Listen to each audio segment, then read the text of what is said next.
Hey guys, hope you're well. And in this video, I'm going to be clearing a few misconceptions about the concept of manifestation.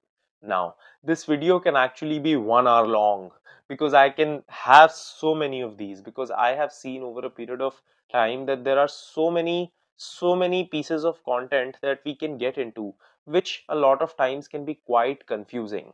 But here I'm only going to be talking about a few of them because I want to clear these for you. I want that these basic ones, if you get clear for yourself, you will have absolutely amazing results from them in your life. So let's understand these step by step. Let's get into it in detail and let's start the video. So the first thing I would like to say as I start this video is that some of these concepts can still work out for you. And if they are already working out for you, then you don't have to change these. Now, this will really help you if these concepts are creating an issue for you. So, if a system is working for you in this direction, don't change it. But if you are facing issue in relation to it, then definitely this can actually be helpful. So, the first one, manifestation is always supposed to be easy. Now, I think I have talked about this before, but I will talk about it here again. When we talk about manifestation is always supposed to be easy, that is a very great concept in theory. But what I have seen in my experience with clients and my own experience is that that's not always the case. So there are a lot of things that come into the picture. The same concept that can be easy for me can be quite difficult for you. And something that can be difficult for you can be quite easy for me. What is the reason? It's resistance, it's the past conditioning, it's the past stories. So let's say I am someone who, when I was younger, faced a lot of financial issues. Let's say I faced a lot of financial issues, and because of which I was not able to lead a life which gave me basic financial security. And let's say you are someone who grew up in a household where finances were never an issue to begin with. Who do you think will have a better perspective of money? Probably you. Now, it does not mean I cannot. I can, and maybe I do eventually, but at the start, when I'm starting to learn about these things, who would have a better perception of it? You. So now, when I will start to manifest money, or you will start to manifest money, there will be some things where you would be coming from a lot of confidence that I might not be. And because of which, a lot of my decisions can be fear based, where your decisions can just be based out of confidence. Now, here, you will obviously have an easier time manifesting and gathering money, especially if we are talking about a consistent flow, right? I might manifest some money here and there, but I can have difficulty because manifestation can sometimes be difficult. A lot of times we just create this perspective for ourselves that if it is not always easy, that must mean that we are doing something wrong. That's not always the case. Sometimes it is just difficult in that regard. Second misconception that I would like to clear for you is that you don't have to work on your self concept to manifest what you want. Now, I would like to say one thing here. That's true to a certain extent. But what matters is, what do you consider success in your life? So, if I am manifesting love in my life, for me, the idea of success is I get a relationship and that relationship stays in my life for the amount of time that I want. If I'm manifesting money, for me, success is I get the money and then it stays in my life for a pretty long time. For me, success is not that I get my SP to text me once. For me, success is not that I get a huge amount of money once and I don't know what to do with it. Now, if you just want to focus on getting something, then yes, you can get by without working on your self concept. But if you are someone who wants your manifestations to come and to stay in your life, and you want them to stay there for a sustainable amount of time, and you are someone who also wants that as these things come into your life, you are also able to enjoy them, the journey towards them, and able to make yourself happy because of it, then self concept work is essential. You cannot escape it. And that is the reason why working on self concept is a very normal part of your life and should be something that should be a part of your coaching program or something that you're doing in your manifestation program always. In fact, I can guarantee you that there is not even one client that I have worked with over a period of time to whom I have not preached self concept work, because it has helped each and every person that I have connected with if they have actually applied it in their life, and I'm pretty sure that if you apply it in your life, it will help you too. The third one, you make your own rules. So let's understand a few things here. When we talk about manifestation, you will see that there are a lot of pieces of content that talk about the fact that you make your own rules. But what does that truly mean? because there is a fine line between I make my own rules and there is the concept of manifestation that we need to follow. So here we will talk about a few things that are a part of your subjective reality and a few things that are part of a or part of your objective reality. Now, the concept of manifestation works in the simplest way possible in this way. I live in the end of something, I align my mindset, my perceptions, my actions with that thing, and that thing comes into my life, right? Now, unless and until I do that fully, I'm not going to receive the results that I'm looking for. Now, how I do that can be different. That is a part of my subjective reality. So, for me, for example, if I want to manifest money, then I need to be in the state of a person who has that wealth. I am someone whose actions, whose words, whose perceptions, and whose mindset will be in alignment to it. Now, how I bring myself in alignment to it, that is on me. That is where I can make my own rules. That is not something that has to be same for me and same for you.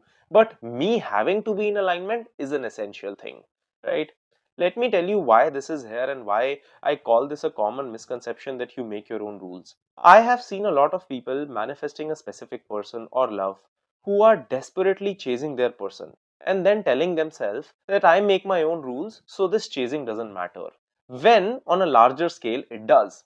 So if I'm constantly texting my SP thousands of times a day and then later telling myself that you know what, I make my own rules, so it doesn't matter. But it does. Because what it is reinforcing is the state of someone who is actually constantly reinforcing desperation. I am again and again becoming a chaser. The reason that I'm doing that is because I'm trying to control the situation and I don't actually have trust on myself that someone can come to me automatically, right? I can later tell myself that I make my own rules, but what I'm truly saying is I'm not disciplined enough to actually take a stand for myself because I know I deserve better than to chase another person. There is a huge difference in making my own rules and just constantly chasing and calling it whatever. We eventually believe what we want to believe and we make ourselves believe what we are doing is somewhere correct because changing is difficult. In no way, shape, or form do I want to put you guys down. I just want to tell you that the state of desperation and the state of lack will only get you more of that. Even if you get some results from it, they wouldn't be long lasting results. So even if I get my SP to reach out after I have texted them 20 times and they still haven't responded back, that reaching out in itself wouldn't be movement, right? Because it would be something I have tried so hard for, self disrespected myself and created that situation. Now, this doesn't mean that when you are in a relationship with someone that you cannot text them so many times. That's a totally different thing. But if it is just constantly texting them, why are you not texting me back? Why are you not texting me back? Why are you not texting me back? Where are you? Why are you not texting me back? That's just constantly reinforcing my desperation.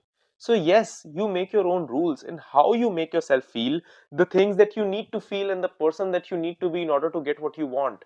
So if you want to be someone who gets that relationship or who wants to be someone who gets that relationship from confidence, from consistency, from love, then you will have to align your words and your actions towards that. How you do that is completely on you. How you do that for yourself is completely on you.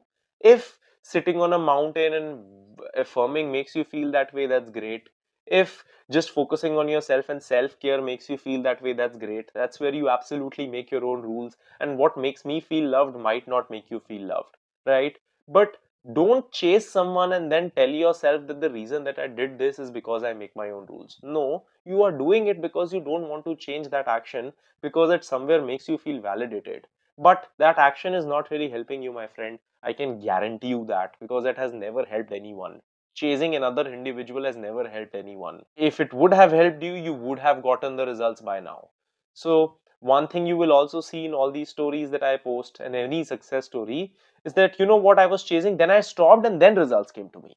There is a reason for that because they stopped first. So, stop that, it doesn't really help you. The next one, you don't need to take action to manifest. Now, this is something that is not true, and in fact, a lot of times can actually be counterproductive. Let me explain what action truly means. So, action is a very subjective thing. It can be different from situation to situation and person to person. What can be action to you might be actually not helpful for another person. And in some situations, inaction is also an action. So, I will help you explain with the help of an example. Let's say I'm working on manifesting money, right? In that situation, my action would be becoming the version of me who can actually earn that money becoming the version of me who can actually handle that money, becoming the version of me who knows what to do with that money. All of these things are things that I will have to learn. All of these things are things that I will have to apply. And all of these things are things that require action, right? So let's say it's about me managing my money, then I will have to hire an accountant. I will have to find out the best accountants. I will have to find out how much to pay them. I will have to find out what work that they do and is it good or not. I will have to create my own accounts. I will have to gatekeep those accounts. I will have to keep safety passwords for those accounts and everything. All of these are actions. These are not things that are just happening automatically. Maybe in a specific person situation, and inaction is action. So let's say I was explaining it with the help of an example that you are chasing someone. Stopping that is also an action. That is also an action that is required. So action will always be a part and parcel of your manifestation journey. I don't see why you have to be so resistant to the idea of that, because the version of you who has what you want is also taking action. Every person in this world at some point is also taking action. It's just that a lot of times we just push ourselves and we call that action. So let's say I'm wanting to get a better business idea, or let's say I'm wanting to get more money, and I just keep on constantly texting people, please buy my services, right? Or I just keep on posting and keep on trying to 24/7 applying for jobs, and this that is just making me constantly get into the state of lack. There is a huge difference between aligned action and hard work, right? We want to focus on aligned action, we don't want to focus on hard work. So I hope that these tips help you. I hope that you apply them in your life and they are able to bring about a change in your life. And I will see you guys in the next video. Thanks for watching. Subscribe and share if you like the video. The link for my one-on-one coaching, my self-help courses, and my free newsletter are in the description box below.